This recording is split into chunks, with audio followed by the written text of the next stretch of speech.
you have these questions you know are going to piss some people off. How do you?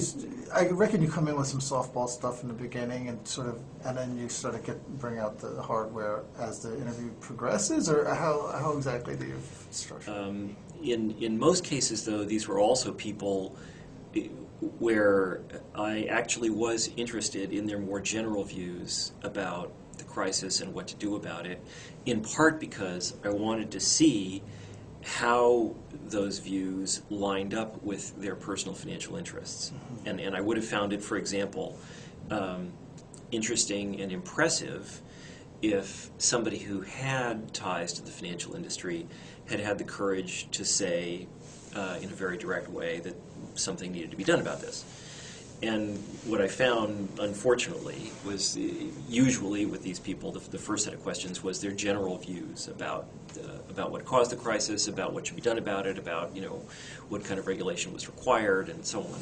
And unfortunately, what I found was that their general views were very sharply aligned with their personal financial interests, which was not a surprising discovery, but a depressing one. I'd hoped that in at least one or two cases I would find somebody who was willing to go against their personal financial interest in what they said, but none of them. Is there a way to go back to same policies and regulate the hell out of the markets, and will contemporary capitalism sustain that? Well. There is a way to go back. I think that what it's going to take, given that unfortunately our political leaders and very, very sadly President Obama have not done anything about this,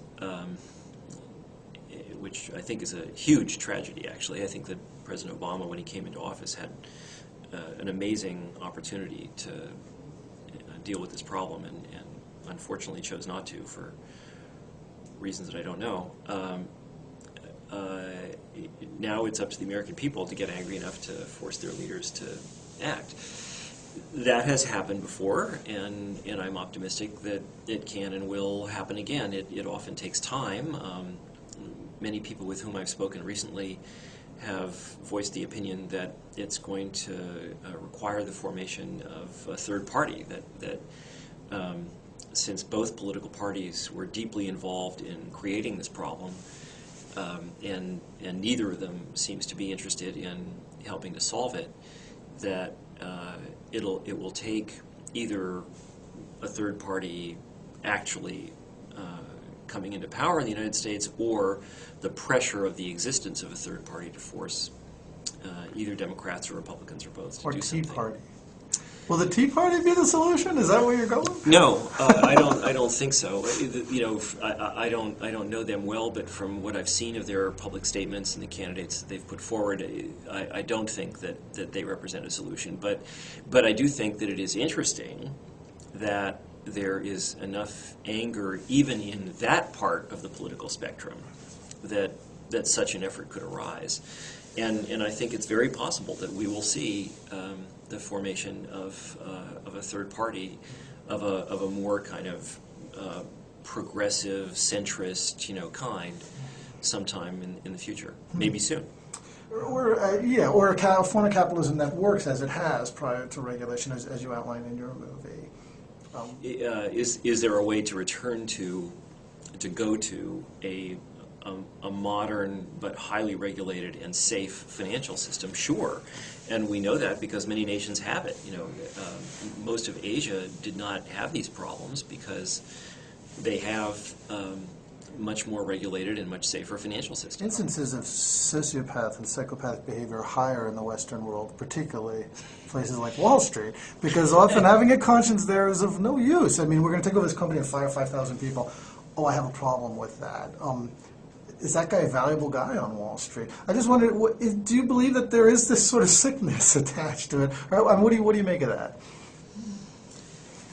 I don't know if I'd go quite that far, but I do think that Wall Street has come to have a culture. This started, I think, 30, 40 years ago, and it's grown and gotten worse since. I think that Wall Street has come to have a culture that is dangerous and is dangerously amoral, and is also dangerously disconnected from reality and from the things that keep normal people from getting out of bounds. You know, if I get in a car here in Los Angeles and I floor it and I try to go 150 miles an hour, then I'm either going to run into something or the police are going to stop me. And what has happened at the upper levels of Wall Street is that there's no controls of that kind because of their personal wealth, because of the power that they've come to have. And there has arisen a culture there, and the film goes into this. And the reason that, you know, the film talks about the cocaine and the prostitution and the private elevators and, you know, all of that stuff, it's, you know, it's not because I care much about their sex lives. It's because it's part of this culture of disconnection and amorality, and anything and everything can be bought and is, and this kind of bubble that surrounds these guys. You know, Richard Fuld having his private elevator, so he only literally has to see people for 2 seconds before he goes up to his private office. You know, that kind of thing. Yeah. Interesting. All right, I believe I have everything I need here. I'll get Ziggy moving along, but